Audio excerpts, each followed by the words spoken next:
Listen, Tony, I think you know me.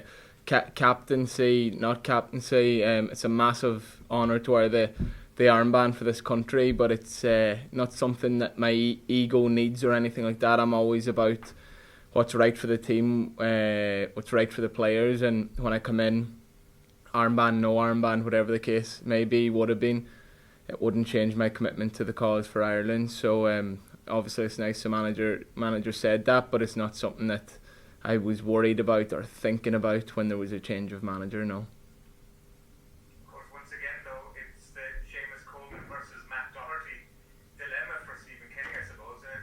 How are you and Matt coping with that? Yeah, well, we're not getting on well at the minute at all, Tony. We had a fallout there about half an hour ago, but listen, that's something for you to talk about.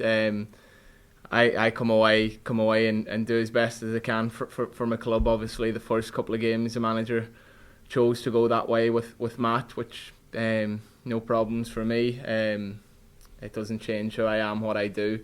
I went back to club level, and I think I do my talking on the pitch, and I had a good start to the season. Unfortunately, I picked up a niggle, but me and Matt get on very well. We support each other in the role, and Matt's a very good fullback, and whoever plays, and that's just part and parcel of this game. I'm sure it's the same for you. The Ireland-England game doesn't happen too often, and it's a big one. And you were involved in the last one at Wembley, of course. What's your memories of that? Yeah, we played very well that night. There, from what I remember, Shane Long scored that great goal, and obviously when there's a full stadium there, it makes things that bit sweeter as well. That's something that we're missing out on now. But it's a massive game, and that was a great night for us. But I'd like to think that every time the boys come away as a group, regardless who we play, when you put on the green shirt, there should be enough motivation in that itself, regardless if it's against our rivals in England. We should always have that hunger and motivation to do well for our country, regardless who we play. But it's a game as players we're looking forward to, and supporters at home, I'm sure, will be really looking forward to it as well. Best of luck to you. Thank you. Thanks, Tony. Gary Hubbard from Sky Sports. Hi Seamus. Carlo Ancelotti described you as one of the best captains he's ever worked with. How did that make you feel?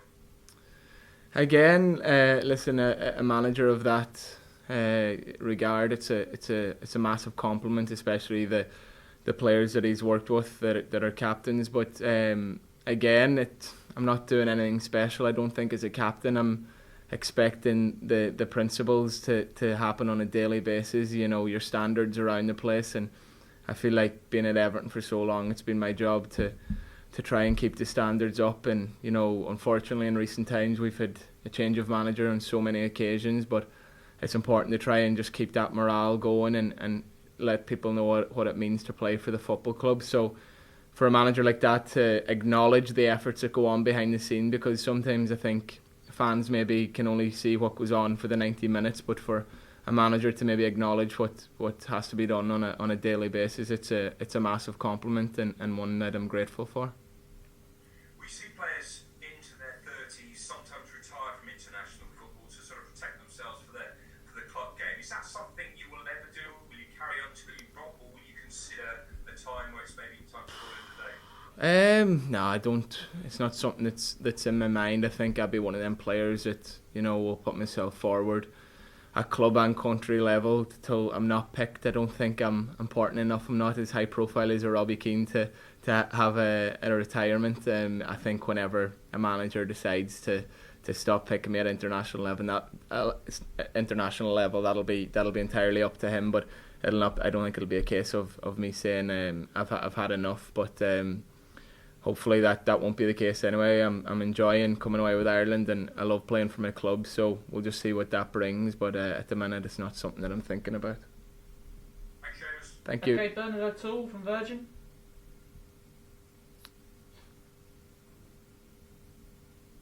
Bernard? Seamus, how are things? How are you? Not too bad. Seamus, I suppose all going well. You're going to commit to the Ireland team tomorrow night, but the Ireland into plays very differently to the last Ireland team you played in. I suppose, what have you made of Ireland under its your own game? Kind of broke up a bit Could you there. repeat that, Bernard? You broke up a bit there.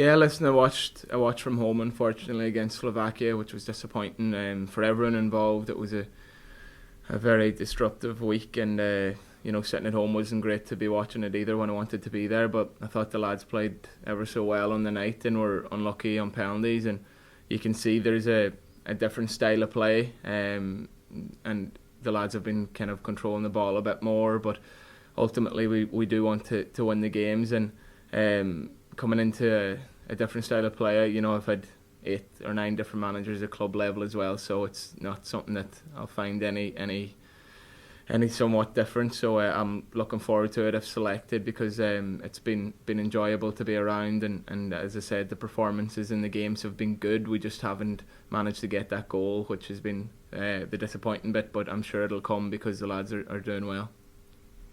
And just a final one for me. We spoke to some of the young players in the squad earlier on this week who said this fixture playing at Wembley doesn't really mean a whole lot to them. What would you say to them if they tapped you on the shoulder up in the hotel over the next 24 hours about what this fixture, what playing at Wembley against England means to an Irishman? Yeah, well, listen, the younger generation now, it's a different time, but it's a massive game for us all. It's a massive game for them. It's a massive game for everyone. But at the end of the day, like I touched on before, every time you go out and play for your country, it's like you can't give more against England than you would against Slovakia, for example. You've got to give your all every time you play for this country, and that's what we'll be doing tomorrow. And obviously the occasion, if we happen to get the win, it would be a massive result, even in a friendly, because we've not beat them in a while. But no, if any young player asked me for advice, I'd say go out and be yourself and enjoy the game, because it doesn't come around much playing England at Wembley, so be free and enjoy it. Damien Spellman, Damien Spellman, please. Hi, Seamus. Hi. Just one quick one. You could come up against Marcus Rashford tomorrow night. How impressed have you been with him on and off the pitch in the last few months? I think it's clear to be seen. Anyone who's been following it, what he's only a young lad himself, and to be taking that on his shoulders and to genuinely, sincerely want to be making a difference, it's a massive credit to him, and I think it's something that he should be applauded for highly. He comes across as a very grounded young footballer, very talented footballer as well. On the pitch, he's top class talent, very dangerous footballer, but what he's doing off the pitch, I think it's inspiring for all the players in the Premier League to dig in and get involved and help in any way you can with whatever causes it that you want to encourage. And I think Marcus has done a remarkable job, and he deserves all the credit in the world for it, and fair play to him. Brilliant. Thanks very much. No problem. William from Off the Ball. Yeah, it's just in terms of that, you've made donations to various causes over the years. Like, as a footballer, do you feel an obligation to do something like that, or is it something you'd be doing if you were just a normal bloke? Well, listen, nowadays on social media, I've got my own, private accounts. I'm not out there in the open for everyone to get into my profiles. But certain things pop up that you see, or people text you about certain things, and just sometimes some hit home with you more than others. And luckily enough, by playing football, I've been lucky enough to earn some money out of it, and I feel like it's something that I can do to help people. I've got 2 daughters myself, and some of the cases that I reach out to is maybe parents needing help with treatment for kids or whatever the case may be. And if you can help in any way you can, it's important, and it's something that I really enjoy doing. And sometimes I put my name towards it, sometimes I don't, and the reason I put my name towards it sometimes is hoping that the likes of yourselves get hold of it, and then it gains recognition for the cause, and then on the back of that more money can be raised. But as a footballer, I think we're in a very privileged position, and it's nice to help people when you can. And just in terms of on the pitch, you mentioned the good performances over the last couple of windows. How important is it to get a victory now over these next 3 games, James? Yeah, listen, we want to win football. That's what it's about. You want to win football games all the time, and I don't want to be making excuses. I don't like to look for excuses, but that last camp was incredible. I was watching it from home, all the pull-outs and lads perfectly fit and healthy and close contact. So it was a it was a disaster for the players and obviously the manager as well. So that's been disappointing, and obviously we've had a few pull-outs again, which is disappointing as well, and probably a couple of the starting players possibly. So it's disappointing, but we need to get on with that, and we need to win games. And I think over the course of the next three games, if we play well enough, then hopefully we'll get some results out of it leading into next year, which is so important for us after the disappointment of the Slovakia game.